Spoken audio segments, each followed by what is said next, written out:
right, people, it's your favorite girl, Chiney K, and I am here with Patricia Henry, president of ACBA. How you doing? Fine, thank you. And yourself? I'm very well, very well. We have lots and lots to talk about. A lot of different stories going around about this year's 2013 Carnival that just passed. So we just basically want to get your side of the story. So first things first, we'll address all the rumors that are going around. Okay. Okay, so the first rumor is that there was rumors against the organization of credit fraud, illegal activity, and a police report filed in Clayton County with Karen David using different aliases. What are your thoughts on that? What's your side on that? Well, as they say, every saint has a past and every sinner has a future. What happens with Karen's personal life, that's Karen's personal life. It has nothing to do with the organization. Article going up by Michael Thomas saying that you guys lied about that and that the city approved of the parade route 15 days prior. So what happened in that last minute change there with the parade route? First of all, you could never lie about a parade route.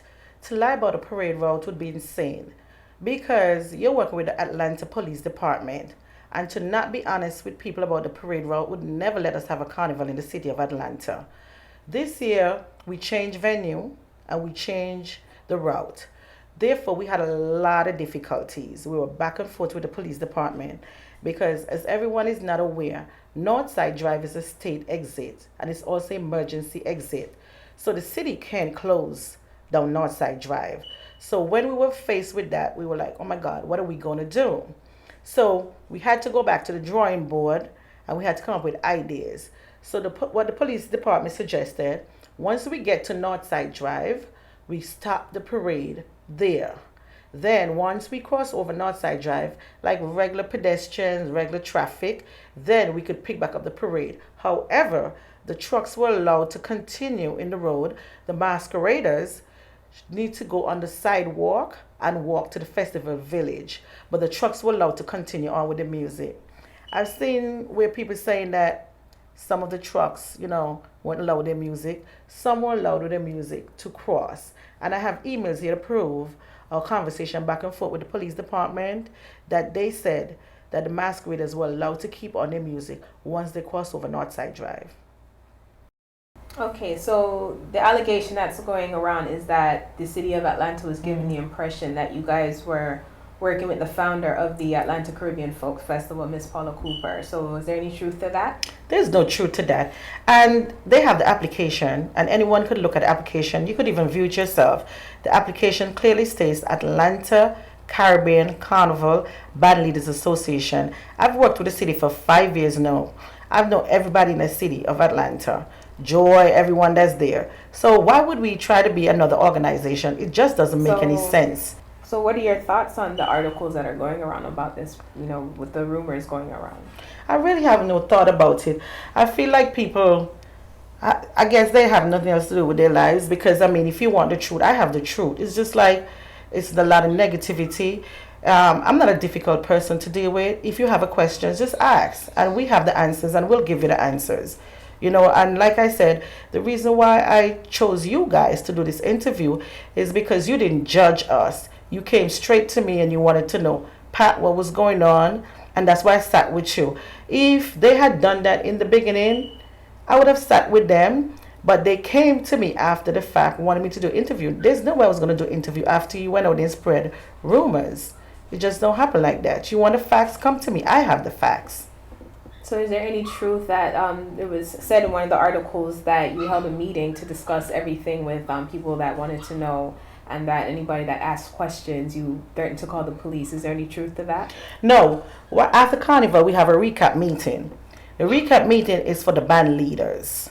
When I got to my meeting, there were so many strange people, and I could understand, wait, this is not a public forum. This is a meeting for the band leaders to discuss Carnival. But then what I found out, someone sent out a massive text message telling everyone about the meeting, and then someone invited Michael to the meeting. It wasn't a public meeting. We're an organization. We conduct business, and as the president of the organization, I wasn't going to allow a circus to take place. It's a meeting. So I asked for them to leave the meeting. They didn't want to leave, so the cops was called. Okay. So this current status of Akbar, like what is the current status? Because that's another allegation going out that you guys haven't paid taxes for about 3 years now, and you guys owe 3,500 to the IRS. So your 501c3, which is a nonprofit tax exemption, has been revoked. Is there truth to that? Okay. First of all, we don't owe the IRS a penny.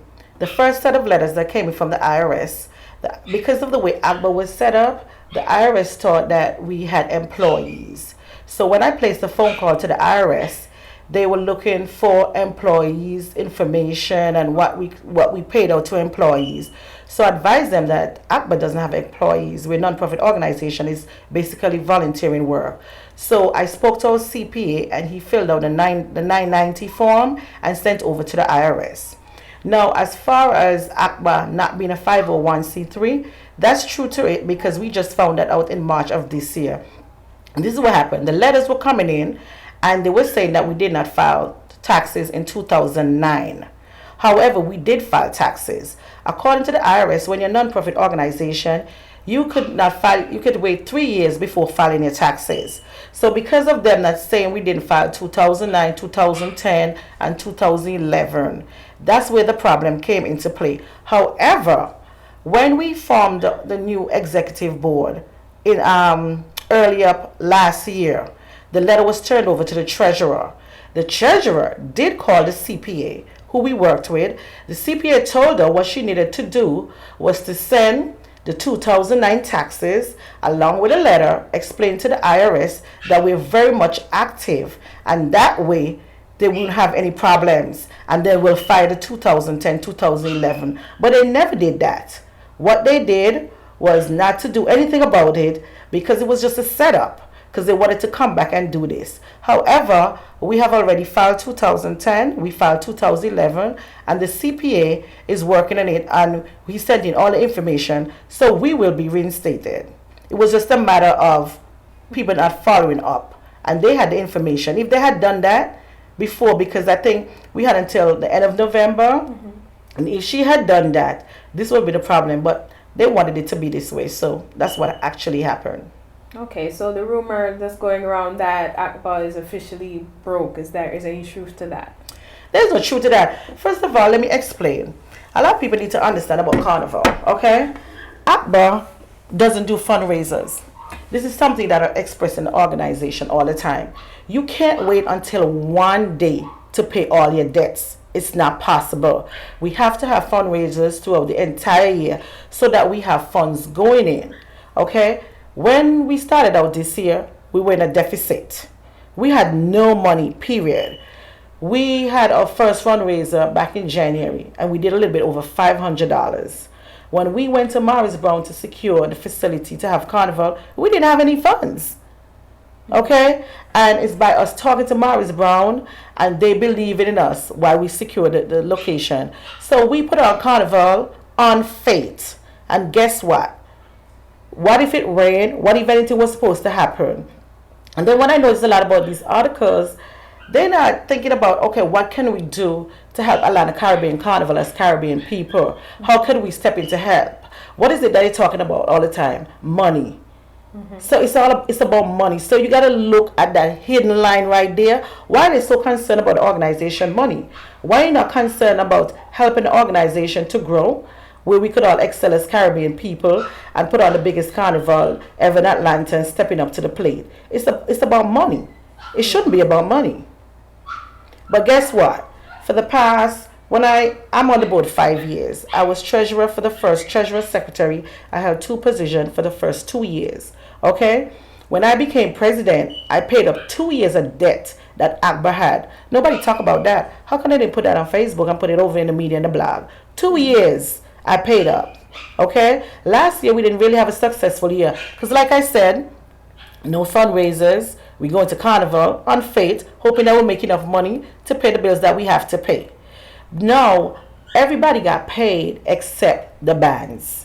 And some of the vendors, we still have deposit for some of the vendors. They were nice enough to say roll it over to the following year. But as far as the bands are concerned, yes, it's a business for the bands also, and they make their money up front from their costumes. However, we do give our prize money. But as the president of the organization, I have to make the right decision. Who do I pay first? So the decision is based on artists, contractors, the venue. Because if I don't do this, how can we have carnival next in the city of Atlanta? That is the problem that's going on with most of the carnivals right now. Look at these other carnivals. It's because they owe the city and they owe the contractors. Why they can't put on carnival again? But guess what? Next year coming, we could put on carnival because all our contractors have been paid and all our artists have been paid. And I know if it wasn't for the artists, how would we make money in the venue? The artists is what bringing people. Yes, the parade is great. We're going to have masqueraders regardless. But at the end of the day, we have to raise money in order to pay our bills. And the artists are the one that really come and generate. And they could call any one of the artists that I've worked with for the past 5 years. I've head up entertainment. And they all got paid. They can never tell you they don't get paid. And they love coming to Atlanta. They love it here because and the thing about it too, I have such a good rapport with everyone that I've worked with that even if Akbar doesn't have any money, I could call any one of my contractors and they'll wait until day of to get a check. That's the relationship that I have. Yeah. I have a very good relationship with all these people that I work with, and so because of that is why we're able to have Carnival in the first place. If I never had that type of relationship, where would Carnival be today? Exactly. Okay, so there's also that rumor going around that that you lied about past presidents not paying their taxes. Is there any truth to that? Oh, I would never say that because I was like I said, for the past 5 years I've been on the board. Okay, Chuune was president in 2008 and 2009, and the taxes were paid in 2008. The taxes were paid 2009. The taxes were paid, and like I said, I have proof right here. If you want to see it, I've actually pulled it up. If you could come around and take a look, so you let your viewers see that.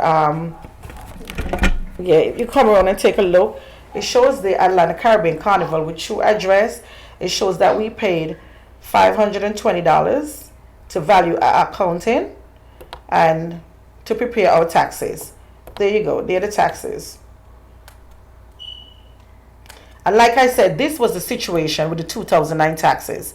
The IRS said that they never received it. But as you can see here, we paid $520 to the CPA. And he's rectified the situation.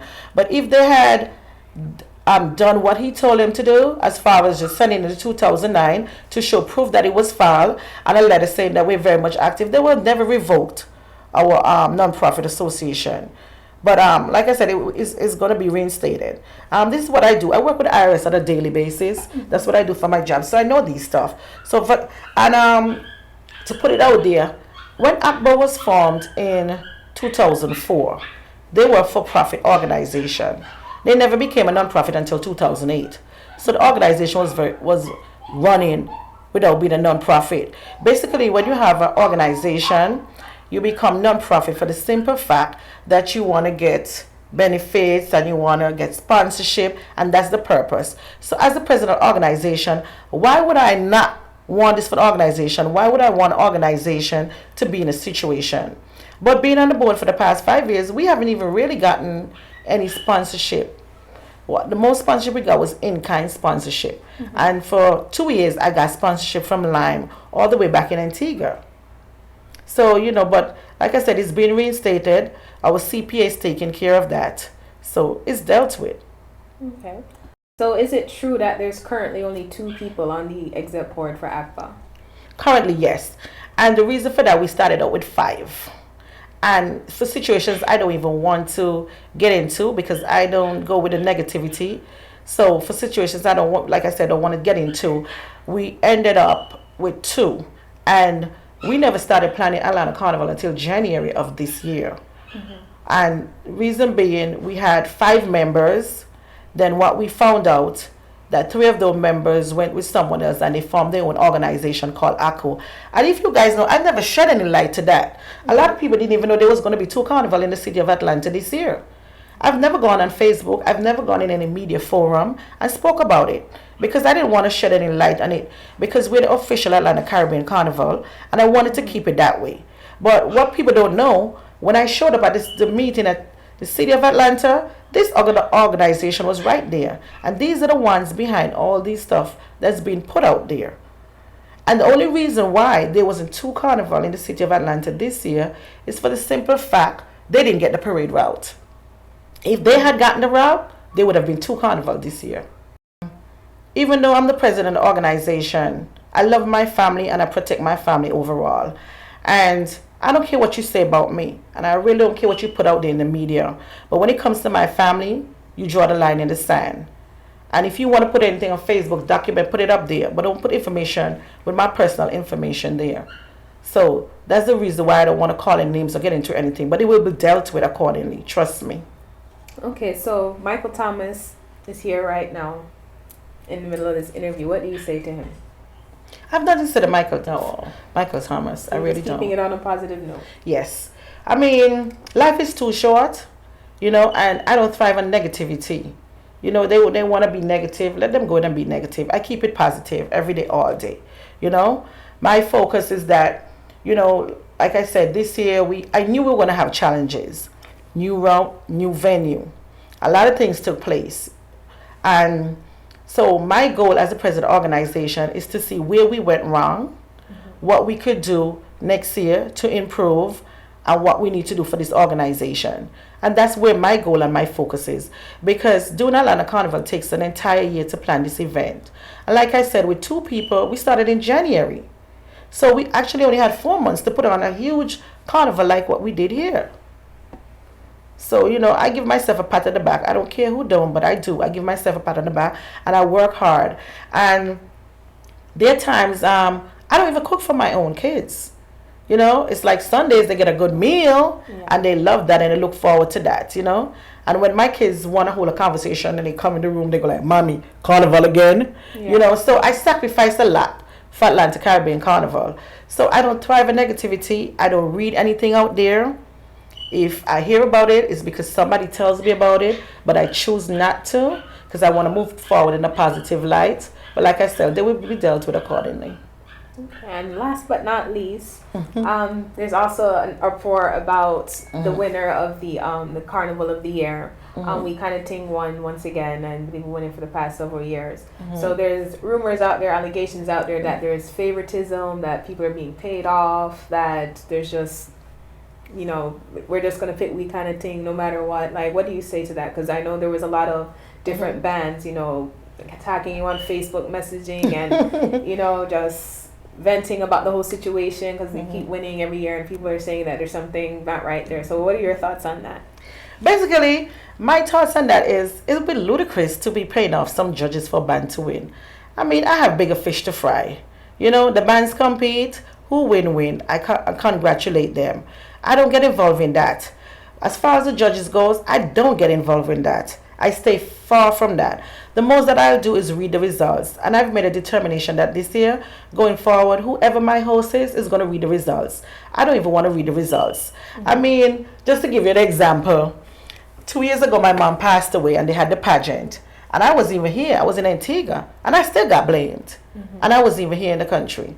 So that's to show it would be ludicrous for me to even somebody to pay off a judge for a band to win. That's crazy. I mean, one of the things that I say to the bands, if you're going to come with a team, make sure whatever you're putting out there lies with your team. And all I could go off is some of the feedback that I've gotten from the judges. You have a team, but your costume doesn't go with your team. You're going to lose points right there. Whatever your theme is, your costume has to align with your theme. Basically, and that's where a lot of them go wrong. They have a theme and the costume has nothing to do with the theme. And those are the things that they're looking for. Okay, so there's no truth to those allegations? And no truth. Don't have a favorite band? No. I don't get involved. Like I said, I stay clear of judging. I don't even want to know who the judges are.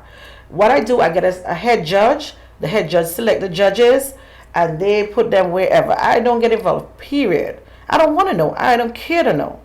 Because it's too much controversy. And like I said, I have bigger fish to fry. I have to worry about the venue. I got to worry about stuff being set up. I got to worry about the parade moving off on time. I can't focus on judges and masqueraders. It's like, to me, they all winners, regardless. Because I think, like, They taking the whole concept of carnival this year is changing. It has become ugly. Carnival is just mass and music. It's about fun. It's about coming on the road. It's about enjoying yourself. I know back in the day you said carnival has to do with slavery and we emancipate ourselves from slavery and we're just having fun. And that's what it should be. It's about people having fun, but it has gotten to something totally different. Yeah, so there's no truth to that whatsoever at all. Okay, so to all the people that have been sharing this article, different articles, bashing you, talking about all this stuff. So let's just go down the list. So ACBA is not defunct. ACBA is not officially broken, non-tax exempt. Like I said, ACBA is not officially broke. We paid our debts, so we're not officially broke. But like I said, as a president organization, I have to make the determination who gets paid first. So when funds come into the organization, I have to say who gets paid first. Once there's fund, then the bands get paid. Maybe we might not be able to pay all the bands, but we could pay some of the bands. But we got to make a determination. And for the better part of it, you got to use your imagination. You got to think. A lot of people say, "Ooh, look at that crowd out there." Okay, it's a crowd out there. Do the maths.